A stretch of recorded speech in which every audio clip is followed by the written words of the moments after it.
Yes, once again, tonight's bulletin is focused much on the question of health, where we'll be speaking to Mary Muthoni, who is the Principal Secretary for Public Health as well as professional standards in the Ministry of Health. And also we'll be focusing on the question of security, and that is on the incredible feature that we'll be bringing your way shortly. Once again, my name is Linda Alela. I'll be assisted by Catherine Simaloi on the sign language interpreter's side. We go straight to it, where activist Boniface Mwangi is set to be arraigned in court tomorrow following his arrest on a Saturday night over facilitation of terrorist activities during the June 25th, 2025 protests. Our detectives say they recovered 2 unused tear gas canisters and 1 blank round, laptops, phones and hard drives. Human rights defenders have condemned the arrest, saying it is part of a growing pattern of arbitrary arrests and trumped up charges targeting innocent youth and anyone who dares to speak out in Kenya. Sheila Chelangat with the details of that. Activist Boniface Mwangi, currently in custody at the Pangani police station, awaits arraignment on Monday, following his arrest on Saturday in connection with facilitation of terrorist activities during the June 25th, 2025 protests. Mwangi was arrested at his residence before being escorted to his offices, where detectives conducted another raid, seizing multiple items including computers, phones and documents.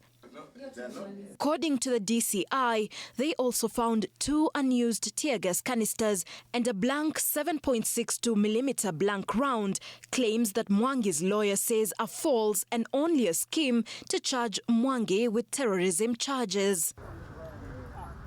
We can confirm and we can state with no uncertainty that those are things that Boniface did not have in his possession. Those were not things that were in possession of his office, and those are not things that were brought to our attention. So we do not know why they are saying now that they're coming out with terrorism charges. Human rights groups on Sunday gathered at the Pangani police station in solidarity with Boniface, insisting that the raid at his home and subsequent arrest were undertaken without any evidence of necessary court orders and no guarantees of his rights as an accused person. This intimidation must end, and it must end now. Coming for Boni is something that we saw coming.